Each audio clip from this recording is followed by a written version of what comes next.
इस वीडियो में हम वेदों की चर्चा करेंगे।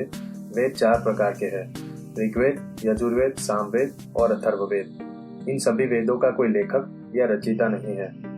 भारतवर्ष में वैदिक काल में इन्हें गुरुमुख से शिष्यों को सिखाया जाता था। कहा जाता है कि महर्षि वेदव्यास ने इन वेदों को 4 प्रभागों में संपादित करके व्यवस्थित किया। वेद बहुत प्राचीन है तथा सनातन धर्म की नींव है। वेद का अर्थ है ज्ञान। वेदों में ब्रह्म ज्ञान के साथ साथ साइंस, ज्ञान, गणित, ब्रह्मांड के गूढ़ रहस्य, आयुर्वेद और बहुत से विषयों का उल्लेख किया है।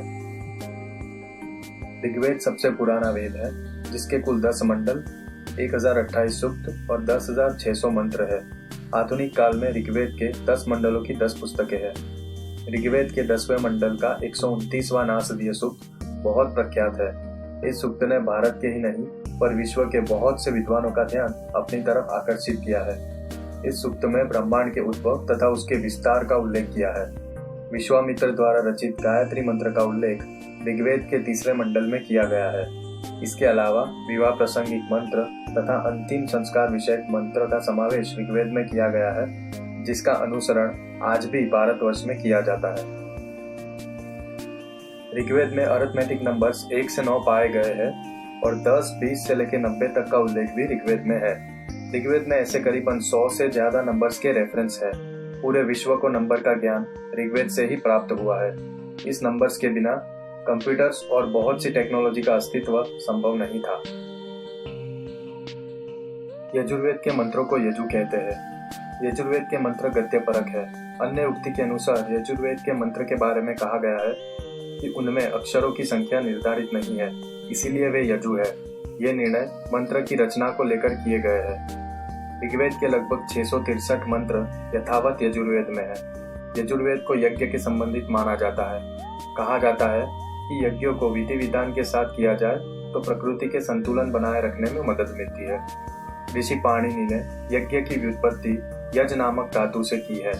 ब्राह्मण ग्रंथों में यजुष को यज धातु से संबंधक कहा गया है, इसीलिए यजुहु, यज और यज्ञ तीनों एक दूसरे के पर्याय हो जाते हैं, इसीलिए उसका नाम यजुर्वेद दिया गया है। शतपथ ब्राह्मण के अनुसार यजु का अर्थ आकाश में विचरण करने वाला है। मद्य, मछली, पशुओं का मांस, द्विजातियों का बलिदान आदि दूतों द्वारा यज्ञ में प्रवर्तित हुआ। वेदों में इस प्रकार का विधान नहीं है। यजुर्वेद के 2 भाग है, कृष्ण यजुर्वेद और शुक्ल यजुर्वेद। शुक्ल यजुर्वेद में 10⁴ से लेकर 10⁻12 तक के नंबर पाए गए हैं। सा प्लस अमह की संधि को जोड़ दिया जाए तो साम शब्द बनता है। सा का मतलब है रुचा और अमह का मतलब है आलाप, अर्थात साम का अर्थ है रुचाओं के आधार पर किया गया गान। ऋग्वेद और सामवेद के युग्म को पति पत्नी के युग्म की तरह माना गया है।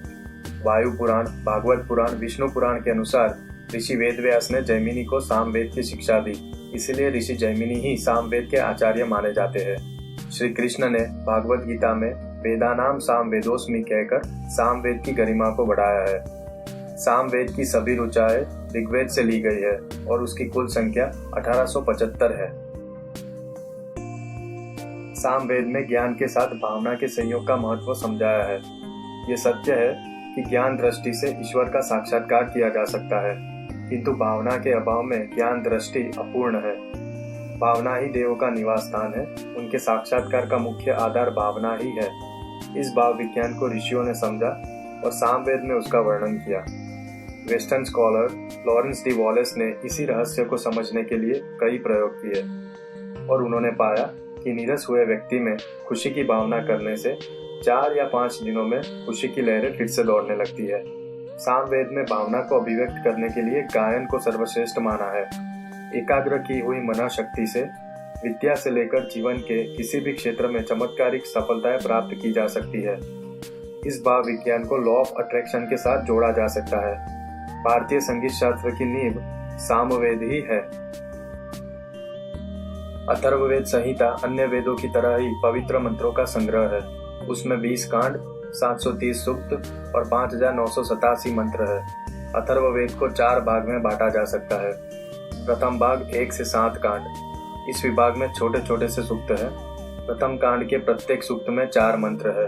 द्वितीय कांड में 5, तृतीय कांड में 6, चतुर्थ कांड में 7, पंचम कांड में 8, षष्ठ कांड के प्रत्येक सूक्त में कम से कम 3 मंत्र है। सप्तम कांड में अधिकांश सूक्त में 4 मंत्र है।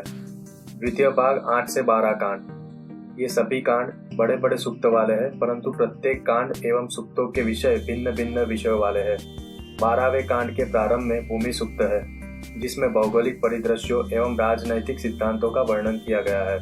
तृतीय भाग 13 से 18 कांड। इस भाग के प्रत्येक कांड के सूक्त में विषयों की एकरूपता है।